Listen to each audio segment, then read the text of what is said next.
Mentira! Por favor. Silêncio, por favor. Me escuta. Eu preciso de você aqui. Assalamualaikum warahmatullahi wabarakatuh. Selamat datang di channel kami.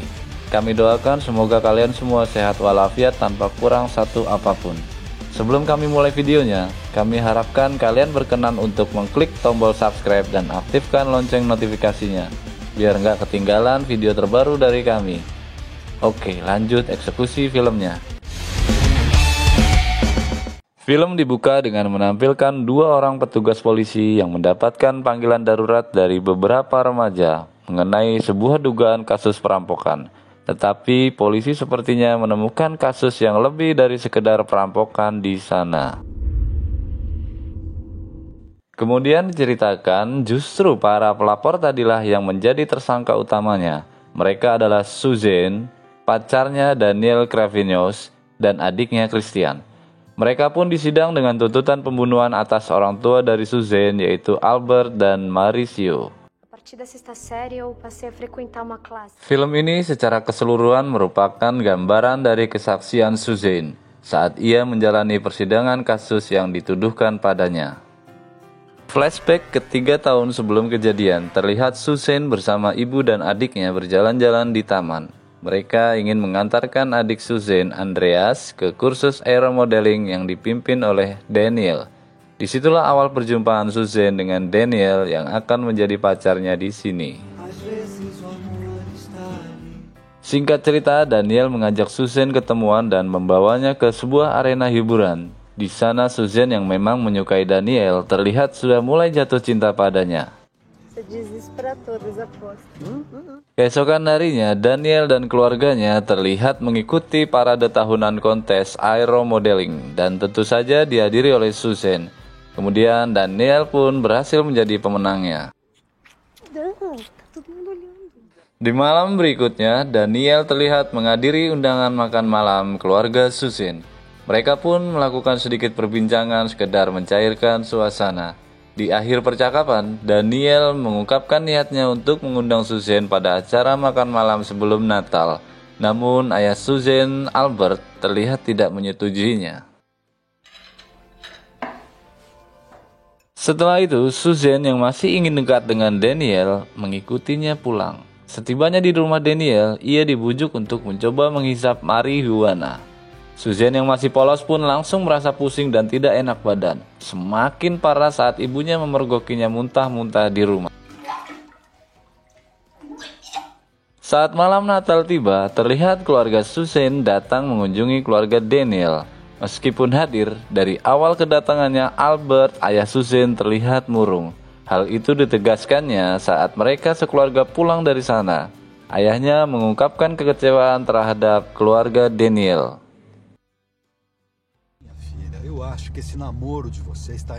Scene berikut memperlihatkan Daniel yang sedang merayakan ulang tahunnya. Kemudian dia sudah berada dalam kamar bersama Suzanne. Dengan sedikit drama dan marijuana, Daniel berhasil merobohkan tembok keperawanan Suzanne yang justru terlihat tak menyukai kelakuan pacarnya itu. Beberapa hari berlalu, Suzanne dan Daniel terlihat semakin sering bermesraan berdua. Kemudian Suzanne menyadari bahwasannya dia terlalu memanjakan pacarnya dalam sisi ekonomi. Semua pengeluaran mereka ditanggung Suzanne seorang. Alhasil dia mulai sering mencuri uang milik ayahnya. Dari situlah mulai terjadi konflik antara Suzanne dengan orang tuanya karena pengaruh buruk Daniel kepada putri mereka. Bahkan Suzanne sering diajak bepergian ibunya guna memisahkannya dari Daniel. Suzanne tetap menemui Daniel secara diam-diam. Saat Suzanne sekeluarga pergi berlibur ke Eropa, di sana Suzanne tetap saja tak bisa berhenti memikirkan Daniel. Ia pun menghabiskan uang jajannya untuk menelpon Daniel dan membelikan oleh-oleh untuknya. Daniel yang menyambut kepulangannya pun sangat senang karena gadisnya itu sudah bisa ia kendalikan sepenuhnya. Daniel benar-benar menyebabkan kerusakan pada diri Suzanne. Terlihat ia sering dimarahi orang tuanya karena sikapnya yang berubah dan sering membantah. Suzanne pun terancam kehilangan kesempatan kuliah di San Francisco karena nilainya yang menurun. Suzanne terlalu sering membolos dan gagal dalam tes. Suzanne yang galau menjadi senang ketika Daniel menyelinap masuk ke rumahnya. Tetapi Daniel sendiri memiliki misi untuk mencuci otak Suzanne agar ia membenci ayahnya. Sejak saat itu, Daniel selalu meracuni pikiran Suzanne hingga tak ada satupun yang bisa memisahkan mereka. Perasaan Suzanne pun menjadi dilema. Keluarganya yang sangat memanjakan dan menyayanginya itu mulai kecewa padanya. Sementara di sisi lain, ia mencintai Daniel yang membawa dampak negatif kepadanya. Apalagi saat mengetahui bahwa Suzanne gagal dalam tes. Keadaan semakin diperparah saat ibunya Daniel malah ikut memberi stigma negatif terhadap keluarga Suzanne. Hingga pada saat makan malam, Suzanne dan ayahnya bertengkar karena dia berkata bahwa keluarga Daniel hanya memanfaatkan Suzanne. Ayahnya yang emosi pun lepas kendali dan menampar Suzanne. Suzanne yang menangis kemudian pergi menuju rumah Daniel dan menceritakan apa yang telah terjadi. Suzanne yang mendapatkan perhatian dari keluarga Daniel pun merasakan kembali kehangatan sebuah keluarga di sana. Namun Suzanne tidak sadar bahwa perhatian mereka bukan tanpa pamrih. Di malam berikutnya, Suzanne membuat sedikit sandiwara. Suzanne berpura-pura dan berkata bahwa dia telah putus dari Daniel. Hal itu ia lakukan agar ayahnya tak mengajaknya pergi berlibur ke Skandinavia pada bulan Juli. Selama itulah, Daniel berada di rumah Suzanne, bermesraan dan berpesta layaknya pemilik rumah. Tetapi diam-diam Daniel juga mempelajari segala detail aktivitas keluarga Suzanne. Sejak itulah Suzanne mulai akrab dengan gemerlap dunia malam. Seks bebas dan narkoba telah menjadi gaya hidupnya. Pengaruh jahat Daniel berhasil merasuki Suzanne untuk memikirkan cara melenyapkan orang tuanya. Karena itulah motif yang coba disampaikan Daniel kepada Suzanne selama ini.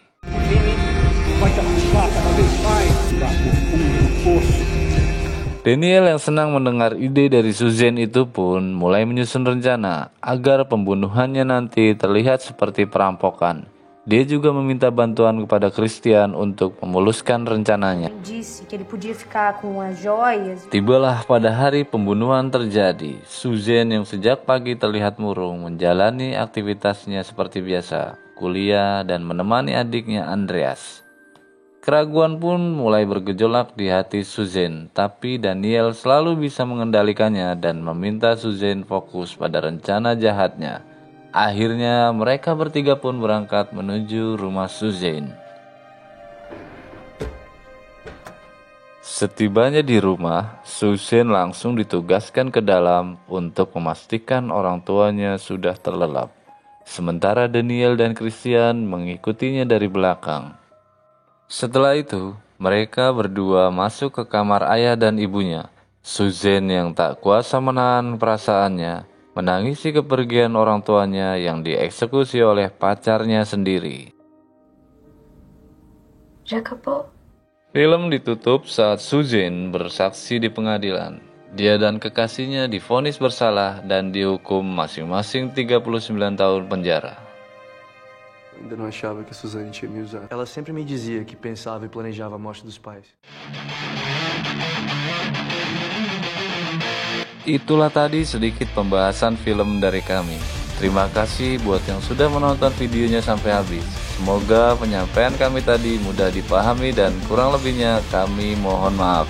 Wassalamualaikum warahmatullahi wabarakatuh.